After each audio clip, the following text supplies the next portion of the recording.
പഞ്ചപാണ്ഡവർ തങ്ങൾക്ക് വിധിക്കപ്പെട്ട വനവാസകാലത്ത് കുരുജംഗലം എന്ന പ്രദേശത്ത് ജീവിക്കും കാലം മഹാഋഷിവര്യനാകുന്ന മൈത്രേയൻ എന്ന മഹാമുനി തങ്ങളുടെ പർണശാലയിൽ എത്തിപ്പെട്ടു.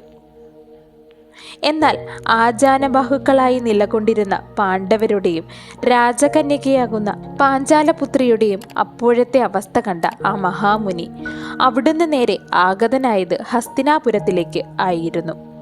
ഹസ്തിനാപുരത്തിൻ്റെ രാജാവ് മൈത്രേയനെ പുത്രനോടുകൂടി സ്വീകരിച്ചു വന്ദിച്ചു.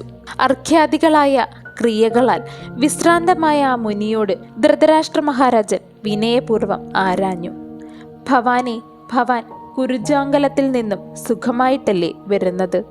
വീരഭ്രാതാക്കളായ പാണ്ഡവർ ഏവരും സുഖം തന്നെയായിട്ടിരിക്കുന്നു അല്ലേ? അവർ സത്യം പാലിക്കുവാൻ നിശ്ചയിച്ചല്ലേ നിൽക്കുന്നത് എന്ന് ധൃതരാഷ്ട്ര മഹാരാജന്റെ ചോദ്യങ്ങൾക്ക് മറുപടിയായി അദ്ദേഹം ഇപ്രകാരം മൊഴിഞ്ഞു.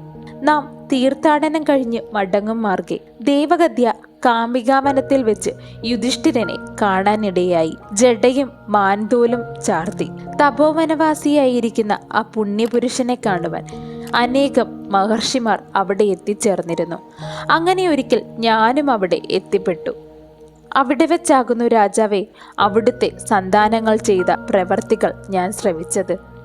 ദുർനയം ദുർരൂപത്തിൽ വന്നു ചേർന്നിരിക്കുന്നു. അതിൽ നിന്നും വലിയ ആപത്തുകൾ വന്നുകൂടി. അതുകൊണ്ട് തന്നെ ഞാൻ മഹാരാജൻ അങ്ങയുടെ മുൻപിലേക്ക് വന്നതാകുന്നു. കൗരവരുടെ ഹിതത്തിനായി ഞാനിവിടെ വന്നതാകുന്നു.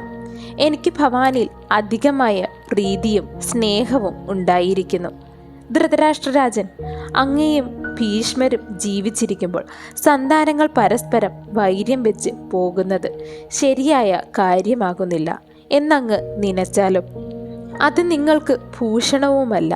ശിക്ഷിക്കുകയും ശാസിക്കുകയും ചെയ്യേണ്ട ഭവാൻ എല്ലാം അറിഞ്ഞുകൊണ്ട് മൂകനായി നിലകൊള്ളുന്നു. ഈ ഘോരമായ ദുർനയങ്ങളൊക്കെ കണ്ടു നിൽക്കുവാൻ എന്താണ് കാരണം? കാളകളെ ബന്ധിക്കുന്ന കുറ്റി പോലെയാണ് അങ്ങ്. എല്ലാം അങ്ങയെ ആശ്രയിച്ചിരിക്കുന്നു. എന്നാൽ എന്തുകൊണ്ട് ഉപേക്ഷ കാണിക്കുന്നു? സഭയിൽ കാണിച്ച കർമ്മം തസ്കരന്മാർക്ക് ചേർന്നതാകുന്നു എന്ന് കോപത്തോടെ ധൃതരാഷ്ട്ര മഹാരാജനോട് മൈത്രേയ മഹാമുനി പറഞ്ഞു. എന്നാൽ ഇത്രയും പറഞ്ഞ ശേഷം ദുര്യോധനന് നേരെ നിന്നുകൊണ്ട് മുനി സൗമ്യമായി പറഞ്ഞു. മഹാബാഹോ ദുര്യോധന, ഞാൻ പറഞ്ഞത് നീ കേൾക്കണം. നിനക്ക് ഏറ്റവും ഹിതമായിട്ടുള്ളത് ഞാൻ പറഞ്ഞു തരുന്നത്. നീ പാണ്ഡവരെ ദ്രോഹിക്കരുത്. പാണ്ഡവർക്കും കുരുക്കൾക്കും ലോകത്തിനും യുവരാജൻ നീ ഹിതം ചെയ്യുക. ആ നരവ്യാഘ്രൻ ഭീമൻ ശൂരനും വിക്രാന്തനും 10,000 ആനകളുടെ ശക്തിയുള്ളവനും ആകുന്നു. വജ്രം പോലെ കടുത്ത ശക്തിയുള്ളവനും സത്യവ്രതനും പൗരുഷമുള്ളവനും ആകുന്നു. അവൻ ദേവവൈരികളും കാമരൂപന്മാരുമാകുന്ന രാക്ഷസന്മാരെ കൊല്ലുന്നവനാകുന്നു. ഹിഡുംബൻ, ബഗൻ, കിർമീരൻ മുതലായ രാക്ഷസന്മാരെ അവൻ കൊന്നുവീഴ്ത്തി. 10,000 ആനയുടെ ശക്തിയുള്ളവനും ഭയങ്കരനും മഹാശക്തനും അങ്ങനെയുള്ള പല വിശേഷണങ്ങളുള്ള ജരാസന്ധരാജനെ ഭീമൻ വീഴ്ത്തിയില്ലേ? പാണ്ഡവരുടെ ബന്ധു അത് വാസുദേവനാകുന്നു. അദ്ദേഹത്തിന് തുല്യനായി മറ്റാരുണ്ട്? നീ അവരോട് ഇടയരുത്.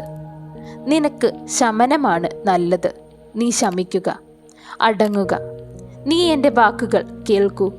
കോപത്തിന് കീഴടങ്ങരുത് എന്ന് മൈത്രേയ മഹാമുനി ദുര്യോധനനോട് ശാന്തമായി പറഞ്ഞു. എന്നാൽ ദുര്യോധനനാവട്ടെ മുനിയുടെ വാക്കുകൾ ഒരു പുച്ഛത്തോടെ കണ്ട് ദുര്യോധനൻ തൻ്റെ തുമ്പിക്കൈക്കൊത്ത തുടയിൽ കൈകൊണ്ട് താളം പിടിച്ചു. ചിരിച്ച് കാൽ കൊണ്ട് മണ്ണിൽ വരച്ച് കുനിഞ്ഞുകൊണ്ട് ഒന്നും മിണ്ടാതെ പരിഹാസരൂപേണ നിലകൊണ്ടു. ദുര്യോധനന്റെ ഈ പെരുമാറ്റം കണ്ട് മൈത്രേയന് അതിയായ കോപമുണ്ടായി.